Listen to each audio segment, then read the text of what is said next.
This video is sponsored by the Professional Photographers of America.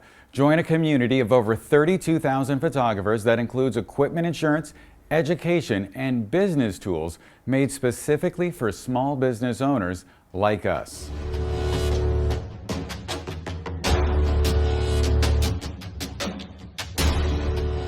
Welcome back, everyone. If you could please like and subscribe, I would really appreciate it. So in this week's video, I'm going to teach you the 3 steps that you'll need to take, or you could take, in order to recreate the lighting from an inspiration image.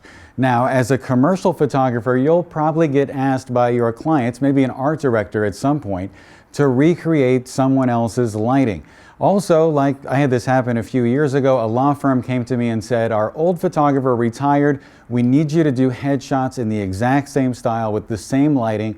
Can you figure it out? And if you can figure it out, we'll give you a contract and keep hiring you over and over again to come to our firm to take pictures. And so I was able to do it based on the set of skills that I developed over time from practicing. And I'm going to teach you guys those skills today and sort of how to go about it. That way you can make more money and please your clients whenever these opportunities come along. So the very first one is going to be to figure out what modifier they're using and at what distance they've placed it. So I'm going to go over five different modifiers today. I'm having trouble counting, that are going to range from hard light to soft light. That way you can sort of figure out on the spectrum where the light falls in the image that you're looking at.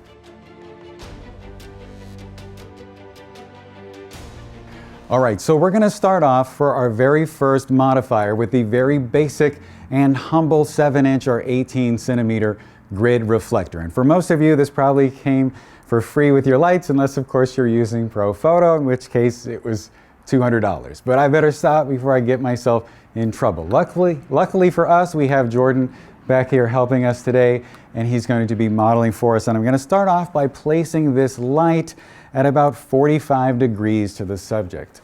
And the reason for that is I want you to be able to sort of see some shadows in the shot and sort of where the light's coming from and that sort of thing. If I had it directly straight on, you wouldn't see a lot of shadow. So we've got it over there. It's a little bit above where his nose is, and that's probably a good point. We're going to go for that most of the time today. Now, in general terms, you normally want to have your modifier, the bottom of it, equal with their jaw. So I'm going to look out for that as we get larger modifiers going today.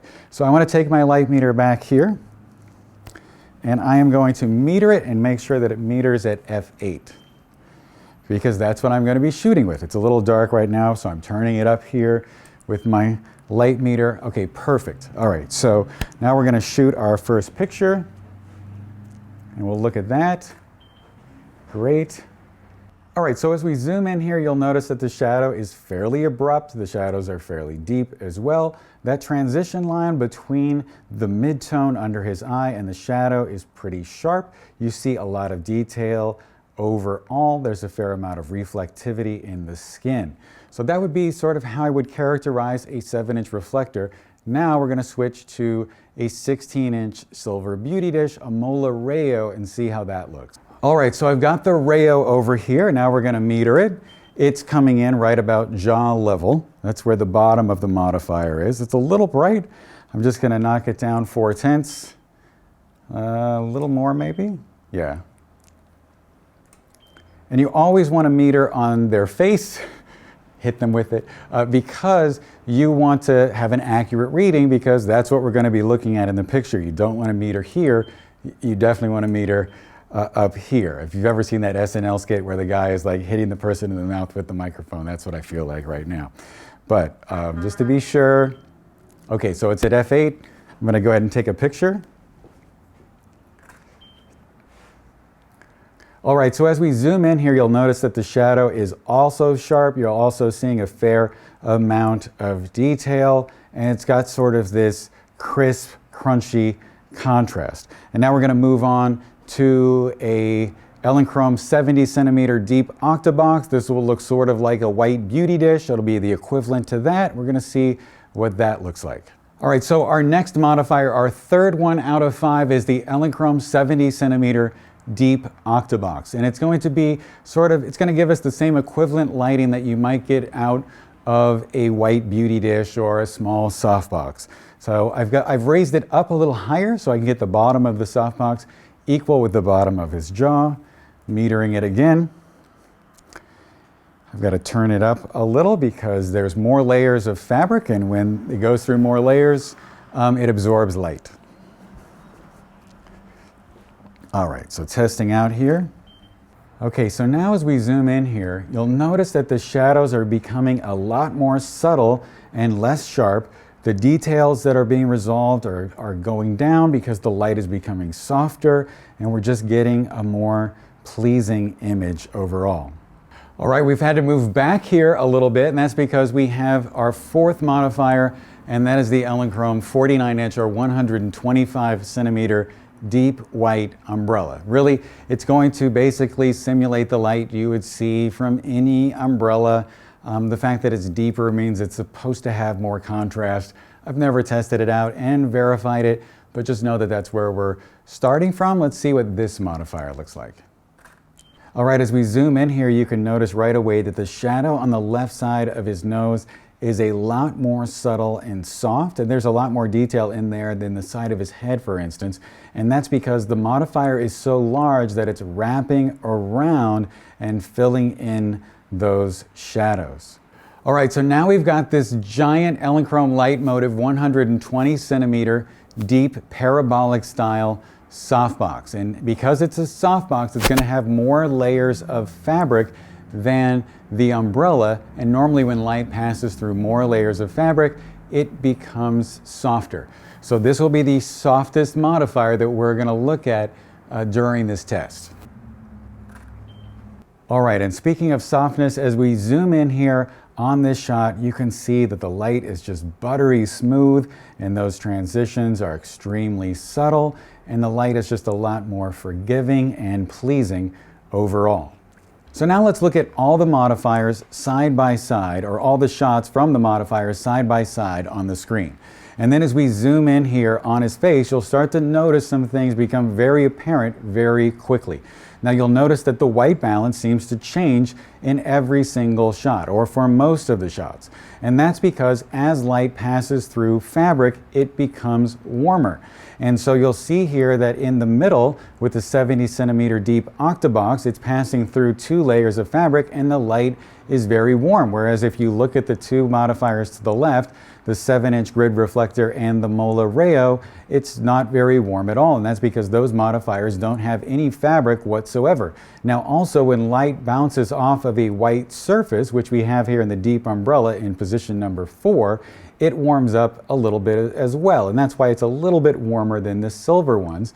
And then finally, you're seeing the Litemotiv 120 on the far right, and it's probably just a smidge warmer than the umbrella, but it's not as warm as the deep Octa, and I don't really know why that is. It's just how it turned out, because there are differences in the amount of warmth that different modifiers put out, basically. So that's the one thing you're seeing. Now let's look at the shadow area next to his nose on the left-hand side of his face, and just sort of see how those look, because this is very important to figure out whether or not the modifier is very hard, like we have on the left, and what it looks like when it's very soft, like we see on the right. Now, if you're looking at an inspiration image and it looks like it's very hard light, it's probably going to be one of these modifiers on the left, the 7-inch grid reflector, or a Mola 16-inch beauty dish, the Mola Rayo. One thing that can trip you up is if you take a soft modifier and you put it far away, it will look hard as well.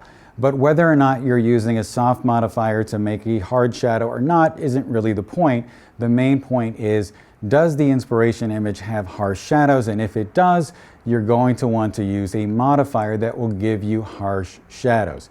If you want those shadows to have a little more subtlety and a little more gradation between the midtones, highlights, and shadows, then you're going to want a softer modifier like what we're looking at over here on the far right. And as you can see, as we go up in size, those shadows sort of around his left ear and his jawline become more subtle, and the light tends to wrap around a little bit more.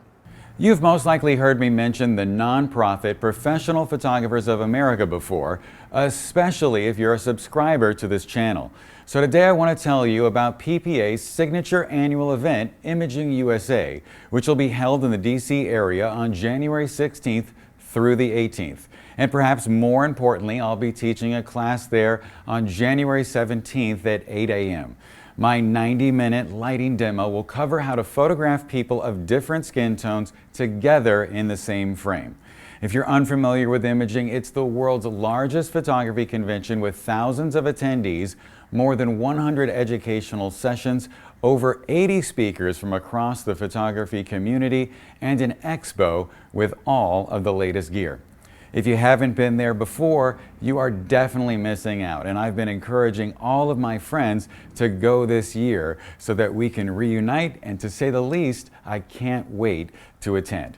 So you have two ways to register. The first, join PPA and go for free during your first year of membership, or register for only $99. Just click on the link in my description to get your ticket today, and I will definitely see you there.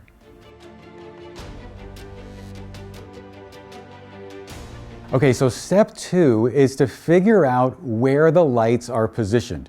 And the very first thing that you need to do when you're trying to figure out that, or that you could do, is you could just look at where the shadows are falling. So right now you can see that I have shadows on my face going down and to your right. And that's because there is a light bouncing off the ceiling in front of me on your left. And that's generally what's causing that directionality of the light. So if you look at where the shadows are, you can figure that out.